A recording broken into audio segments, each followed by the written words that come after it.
Bacolod, Aksyon Radio! Aksyon Radio!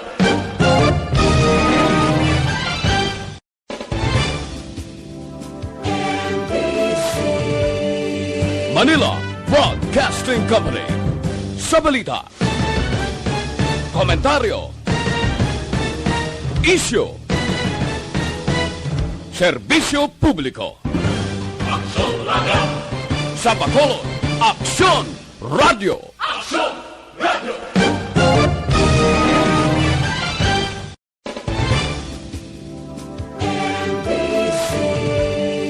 Manila Broadcasting Company.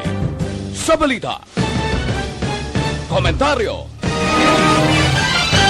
Action Radio Philippine Standard Time, alas 6:15.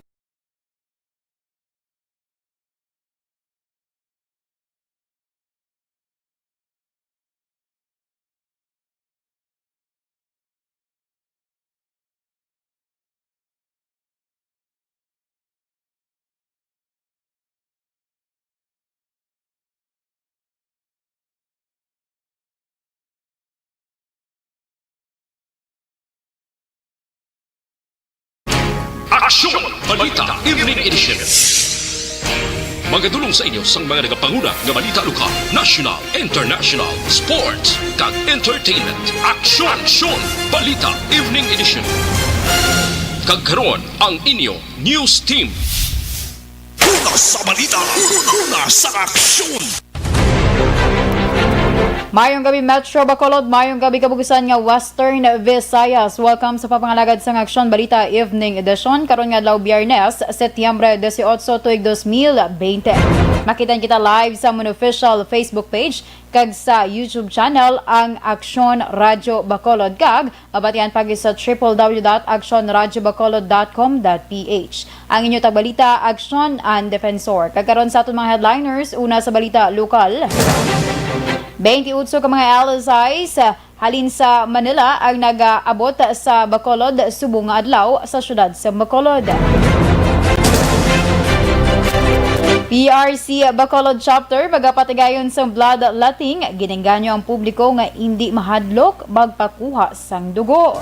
Sa atong mga nagapauna nga balita, National Presidente Duterte ginpalawig tubtob Setyembre 12 tuig 2021 ang state of calamity sa Pilipinas tungod sa COVID-19 pandemic.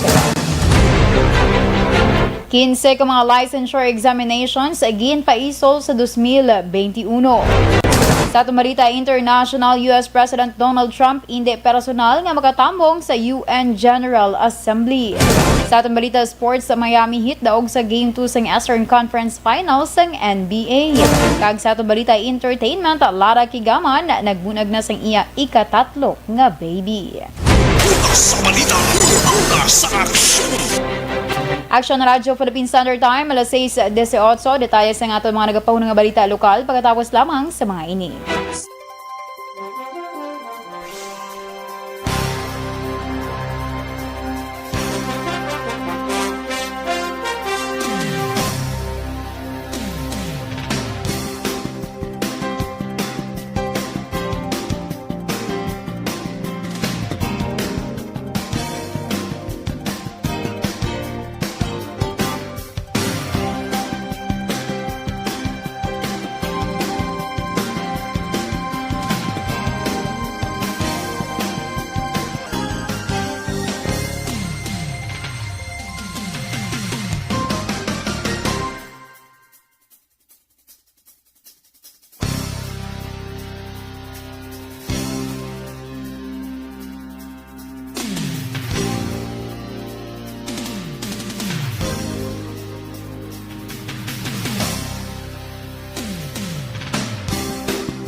Isang banwa, mabugnaw na hangin nagadapyan na. Ikaw nang ginapamati ang namon ginasandigan. Tingog sang probinsya, kamatuuran ginapalap na. Minsay nga may dala, paglaom kag kasanat. Tinuig na nagligan, ikaw gihapon ang ako nga istasyon. Sa paghudlak sang adlaw, sa pagtuhaw sang biton. Mga balita nga dala inspirasyon. Aksyon radyo, bakolod man sa gihapon. Padayon aksyon radyo, bakolod sa luto sa imo. Padayon aksyon radyo, salamat sa pagserbisyo. Patas kag balanse, matuod nga mensahe, wala sang ginadampigan. Padayon aksyon radyo.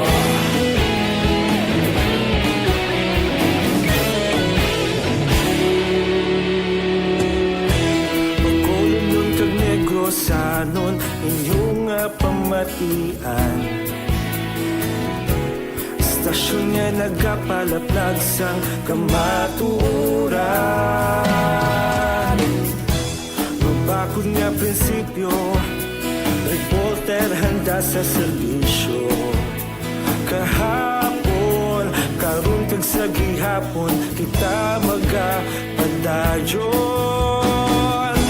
Tinuig na nagligan, ikaw gihapon ang ako nga istasyon. Sa pagbutlak sang adlaw, sa pagtuhaw sang biton. Mga balita na may dala inspirasyon. Aksyon radyo, bakolon man sa gihapon. Padayon aksyon radyo, bakolon saludo sa imo. Padayon aksyon radyo, salamat kit sa pagserbisyo. Patas kag balanse, matuod na mensahe, wala sang ginadampigan. Padayon aksyon radyo. Una sa balita, una sa aksyon, sa Bacolod Aksyon Radio. Una sa balita, una sa aksyon, sa Bacolod Aksyon Radio. Kita ulog na na'y sabisan ano nga kahintangan. Responsable na pagbalita, pagdayon na ipalaknan. Malasig pero sigurado, aksyon na may dalang pagpalanggan.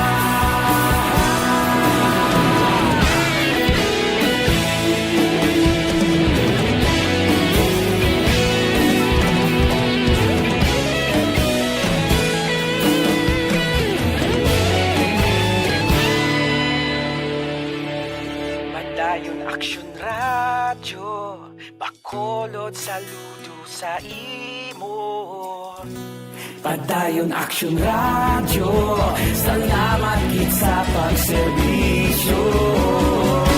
Padayon aksyon radyo, bakolod saludo sa imo. Padayon aksyon radyo, salamat kit sa pagserbisyo. Patas kag balanse, matuod nga mensahe, wala sang ginadampigan. Padayon aksyon radyo.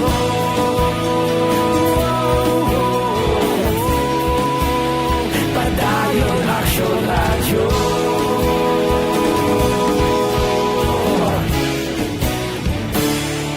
Padayon aksyon radyo.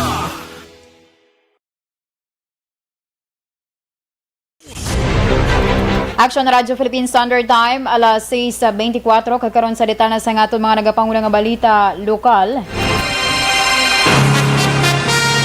Ginkumpirmar ni Councilor Cinder Rojas, ang chairman sa Committee on Returning Residents sa Syudad sa Bacolod, ang pag-abot sa 28 ka mga LSIs na gikan sa Metro Manila sa bungadlaw. Suno kay Rojas, ini nga mga LSI ang ginatagan lamang sa special trip agud nga makapauli sa Bacolod bangod sa ila sitwasyon nga malawig na nga nagatinero sa Puerto Sang Manila kag makapila ka beses na nga nakansilar ang trip.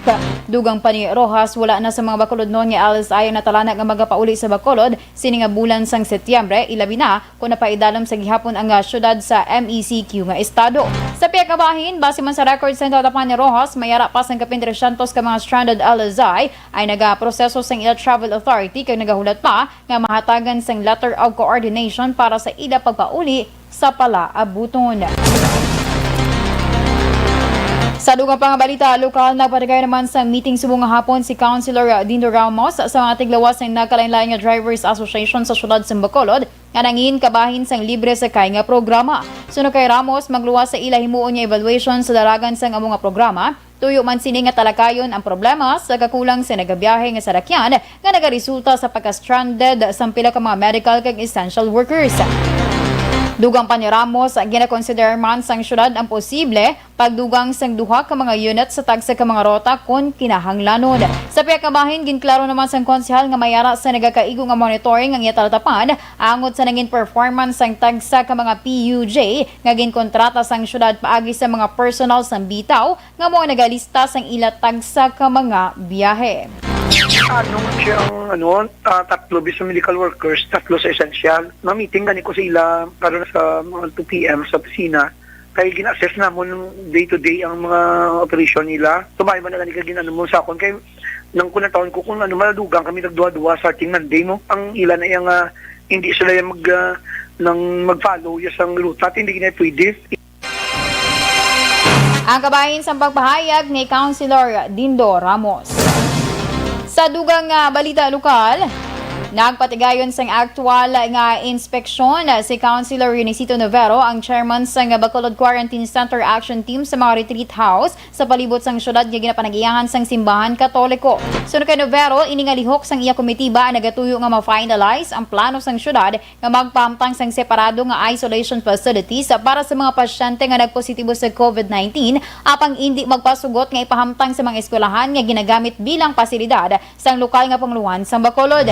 Dugang pa ni Novero, ini nga mga pasyente amo ang mga individual nga maikasarang kagluyag kuntani nga magtener sa mga hotel apang wala naman sang interesado nga mag-akomodar sa ila. Suno pa ka Novero, sa tion nga matigayo na ang amo nga plano, obligasyon sang tagsa ka mga pasyente ang pagbayad sa mga retreat house nga ila pagatiniran sa kasarangan lamang nga presyo. Kung may arab lang mga i-isolate nga hindi luyag sa eskwelahan, so luyag yung magbayad. Okay. Pero hindi naman mapaton sa mga hotel kay subong do isa pa man lang ka hotel ang luyag magpaton sang positive. Tige pangita kita sa mga alternative places. Ini maayo ni at 1,200 a day dara na pagkaon, aircon pa. Mga iyasang Catholic, Roman Catholic na mga retreat houses. Inspect namon Ang kabahin sa pagbahayag ni Councilor Euniceto Novero. Sa napusan nga balita, lokal ginengganyo sang Philippine Red Cross Negros Occidental Bacolod City Chapter ang pumuluyo nga hindi magkahadlok nga mag-donate sang dugo tungod ako ini nga bulig sa mga nagakahinanglan. Suno kay Eloisa Marie Liza, ang Donor Recruitment Officer sa PRC, nagjutay ang mga nagadonate sang dugo halin sa nag-umpisa ang COVID-19 pandemic. Dugang pa ni Liza, hindi man makadali-dali nga magkapatigan sang bloodletting activity bangod wala ginapanugutan ang social gathering. Parayag pa ni Liza, nubo ang supply sang dugo sa ilahensya apang amo lamang sang gihapon ang demand sini ilabi na sa mga pasyente nga ginadialysis. Ginimbitar naman ni Liza ang pumuluyo nga makigbahin sa patigayon nga blood donation activity sa maabot nga Setyembre 22 kag 29 las 2 tugtub las 4 sang hapon sa Barangay Monte Vista Gym. Ilagin pa siguro nga hilway sa virus ang ilang mga personnel nga naka full gear PPE subong man ang lugar nga patigayunan sang nasambit nga aktibidad. Una sa balita, una sa aksyon. Action na Radyo Philippine Standard Time, alas 6:29. Para sa itong mga ka-action, pinaka-importante nga halungan ginato ng aton man ikaayong lawas. Agud marikawan ang mga sakit, dapat epektibo man nga food supply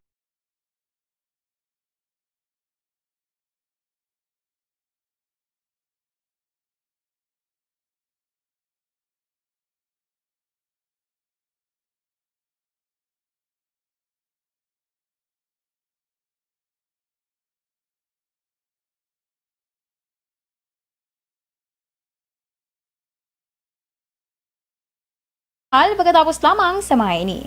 Dok, pa-check up ko.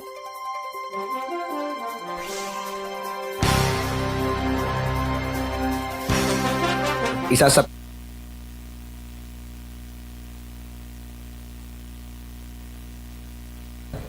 Mayong gabi, nagli pasensya. Mayong gabi sa aton mga ka-aksyon nga naga-monitor sa aton nga Facebook Live and welcome. Continue lang sa pagpadalaman sa inyo nga mga greetings kay inatanan i-accommodate ni Antub-tub sa masarangan nakon kag sang oras. Syempre. So sige, dili na kita sa inyo man nga mga panamyaw sa subong nga gabi sa kay Aksyon via Jonathan naga-monitor watching live dala sa area sang barangay Singkang Airport. Sige, madamod nga salamat sa kay Ma'am Mary Jane Mendoza. Mayong gabi man. Sa kay President Dennis Richard Tibor Roma. Mayong gabi. Naga-monitor siya sa San Enrique. Siyempre, pag-greet niya si Vice President niya, si Rayjan Villalon, kag sa 41. Wow! Congratulations dira sa imo, Dennis. May 41 members ka na. Sa kay Alex Fuentes, Sir Alex, good evening. Halong dra always, sir. Sa kay Ma'am Richelle Bonilla, mayong gabi, Action Radio, ma'am, angkot lang ko tani kung may biyahe, roro, pakadto, Dumangas, do, I think subong, do, wala pa siguro, ay, ang sure lang gid ko yung may, cargo, or meaning, mga gamit syempre. Amo na siya ang do ginaalaw pa lang subong pro in terms biyahe person do wala pagid siguro Ma'am Richelle. Sakay Ma'am Vanessa Mayo watching live Action Radio. Good morning to you all. Mayong aga dira sa imo ma'am kay diri samon mayong gabi. Hope everyone is having a fantastic weekend. Stay safe Bacolod and God bless. Love from Minnesota. Thank you so much good Ma'am Vanessa Mayo. Sa kay Hilario Dako Aranico. Mayong gabi Action nagapamati kami diri sa imo programa diri sa barangay Pahanukoy Aranico family. Sa Aranico family, mayong gabi. Sa kay Ma'am Rose Guevara, mayong gabi man. Sa kay Ma'am Jocelyn Arisivita Olak, good evening. Sa kay Ben Lisbo, good evening Action and watching here in Jacksonville, Florida, USA. Nahidlaw man ako sang aton lingwahe nga Ilonggo. Tsakto gina. Sige, thank you so much. Lain ng imo nga nalawag Action Radio na diha. Sa kay Emmy Esmeralda Dolido, good evening. Sa kay ginreplyan ka na ni Action na Dennis. Sa kay President Dennis. Nagtalang ka, Sir Ben. Sa kay Roland Octavio, good evening. Watching ko no sa Seoul, Korea. Halong gid kita tanan. Sige, sir. Thank you so much, Sir Roland Octavio. Sa kay Ma'am Oliva Prado Gargaritano, good evening man. Keep safe. Kag happy weekend ra sa inyo. Kay Ma'am Sheila Alagos, good evening. Sa kay Ricky Rose Zolweta, may biyahe na po sa Iloilo to Bacolod. Sige. I-check ko lang na karon Sa kaya ko na hindi ko agad-agad nga makuha ang mga details sa sina. Pero i-check na karon. Okay? Sige, sa kay Sir Edwin Penida, mayong gabi man. Sa kay Sir Jopring de la Cruz, mayong gabi, naga-monitor siya kuno sa Ilabalay. Sa kay Secretary Anthony Jones sa Tabulong Havilyo nga naga-monitor sa May Kawayan. Sakto ko? Thank you, good sa imo dira Anthony Jones sa Tabulong Havilyo, Secretary of Energy Fans Club. Lawig pa ko da action nouns. Malawig-lawig pa ko da. Basi wala maalang-alang section an. So, sige. Continue lang sa inyo man nga pagpadala. Sa inyo diri nga mga mensahe, greetings sa subong nga gabi. Si Sir Step Gas naga-monitor sa kuno subong nga gabi. Thank you so much gidra sa imo, sir. So, sige. Standby kita danay sa dugang naton nga mga details for our national news.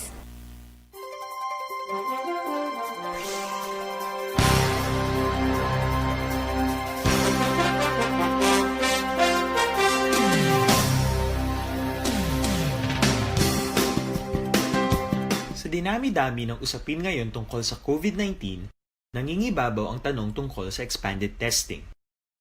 Ano nga ba ang expanded testing? Bago natin sagutin ito, mahalaga munang malaman natin kung ano ang confirmatory test para sa sakit na COVID-19. Ang reverse transcription polymerase chain reaction o RT-PCR ay isang laboratory test na tumutukoy sa mismong virus sa loob ng tao. Ang RT-PCR ang siya lamang test na ginagamit upang makonfirm ang sakit na ito. Kaya nitong alamin kung may virus na sa katawan ng isang tao bago pa man lumabas ang sintomas. Kaya naman sa ating expanded testing, RT-PCR ang ginagamit natin ngayon. Hindi ito katulad ng Rapid Antibody-Based Tests o RATs na tumutukoy lamang ng antibodies sa katawan. Sino-sino ang kabilang sa expanded testing? Sa expanded testing, ang mga sumusunod na mga tao na may history of travel sa isang lugar na may COVID-19 o nakisalamuha sa taong may COVID-19 ay sasailalim sa RT-PCR test. Una, mga pasyenteng may malubha at kritikal. Una sa balita, una sa aksyon! Action na Radyo Philippine Standard Time, alas 6:35 kakaroon sa rital na sa ngaton mga nagapangunang nga balita national. Ginpalawig ni Presidente Rodrigo Duterte sang isa pa katuig ang state of calamity sa Pilipinas tungod sa COVID-19 pandemic. Base sa ginpermahan nga Proclamation 1021 ang extension nag-epekto Setyembre 13 kag magalawig tubtob Setyembre 12, 2021 magluwas kon temprano ini nga ilift o kon palawigon pa depende sa COVID-19 situation. Ang unang deklarasyon nga ginpermahan sa tung bulan sa Marso ay nag-expire subong nga semana tungod 6 ka bulan lamang ini nga epektibo. Suno kay Presidente Duterte ang extension magatugot sa national kag local governments nga ipadayon ng pag-utilize sang gintingana nga pondo lakip na ang quick response funds sa ila disaster preparedness and response efforts para mapunggan ang paglaptas ng COVID-19 kag padayon nga maghatag sang basic services sa mga apektado nga populasyon. Ang extension magatugot man sa gobyerno para i-monitor kag makontrol ang presyo sa mga nagapanguna nga kinahanglanon. Sa dugang pangabalita national, ginanunsyo sa Professional Regulation Commission ng PRC nga 15 ka mga licensure examinations nga gintalana sa mga tuig ang ginpaisol sa masunod nga tuig bangod sa gin-extend nga community quarantine sa pungsod nga nadulot sa COVID-19 pandemic. Sunod sa PRC ang examinations gintalana sa Oktubre tugtob Desyembre tuig 2020 ang ginpaisol bangod sa ginapatuman nga restrictions ng gobyerno para sa COVID-19. Dugang pa sang ahensya, tuyo man sang postponement agad nga masiguro ang ikaayong lawas kag seguridad sang PRC examinees, Professional Regulatory Boards ug PRCs kag examination personnel.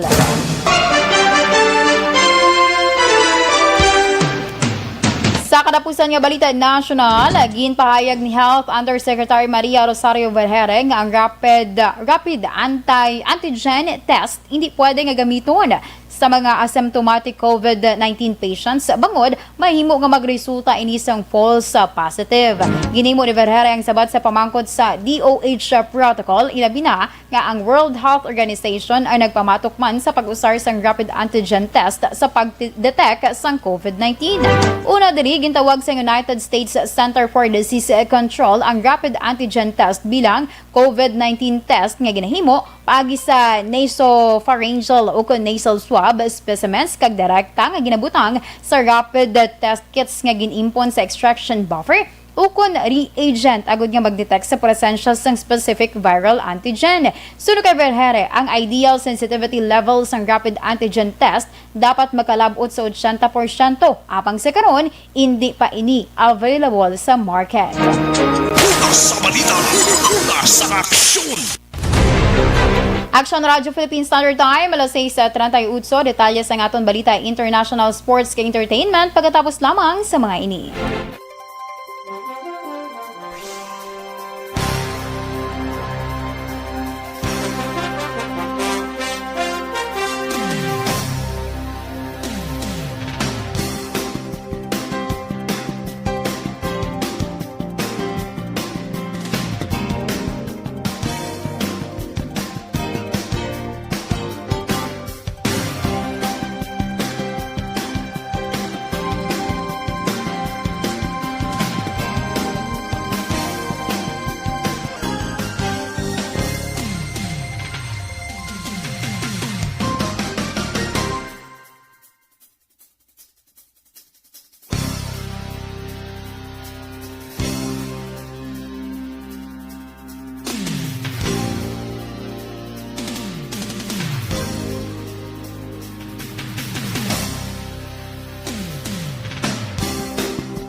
can't get enough of Pearl. Kaya I'm on my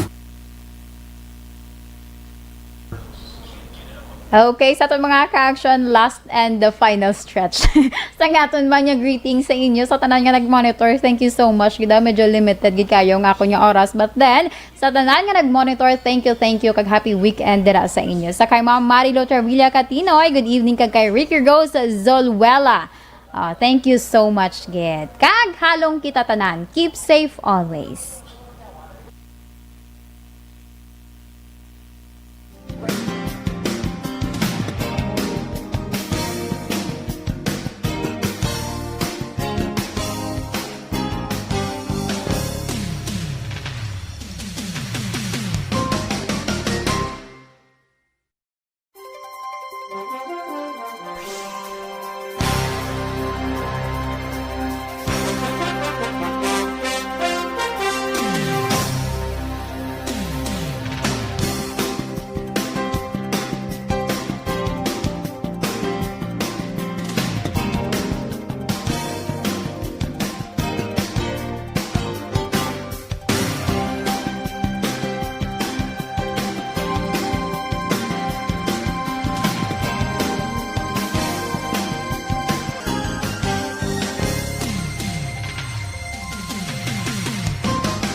Kagkaroon sa detalye sa nga mga nagapauna nga balita international, hindi personal nga makatambong si US President Donald Trump sa UN General Assembly nga patagayonon sa masunod nga semana. Ang anunsyo ng intuhay naman sa payag sa presidente nagligid nga bulan nga maga-deliver ini sa iya speech sa General Assembly Hall sa New York. Bisan nga ang iban nga mga world leader ang hindi maghimo sang pareho nga desisyon bangod sa COVID-19 pandemic. Suno kay White House Chief of Staff Mark Meadows, si Trump magatambong sa ika-75 nga season sa General Assembly paagi sa video conference bangod sa nagapadayon nga health crisis.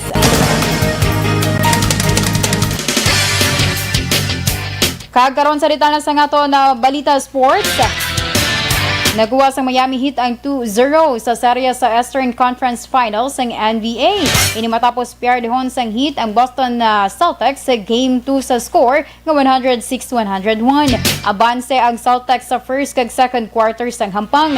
Apang madasig nga nakabawi kag nakalagas ang Heat sa third quarter. Nangin nagdikitani naman ang hampang sa fourth quarter kag sa ulihi ang Miami Heat ang nagdaog kag na-record ang ikaduhang nga kadalagan. Naka-record man sang 25 puntos si Goran Dragic, samtang 21 puntos naman ang nahimo ni Bam Adebayo. Una sa balita, una sa aksyon. Kag sa atong balita entertainment, nagbunag na sang iya baby ang aktres nga si Lara Kigaman nga giningatlan sa kay Moses Mark Alcaraz. Sa iya post sa Instagram, nagpasalamat ang Anay Beauty Queen sa panibagong nga regalo sang Ginoo sa iya pamilya. Si Moses sa mga ikatatlo nga bata ni Lara sa banas sini nga si Marco Alcaraz.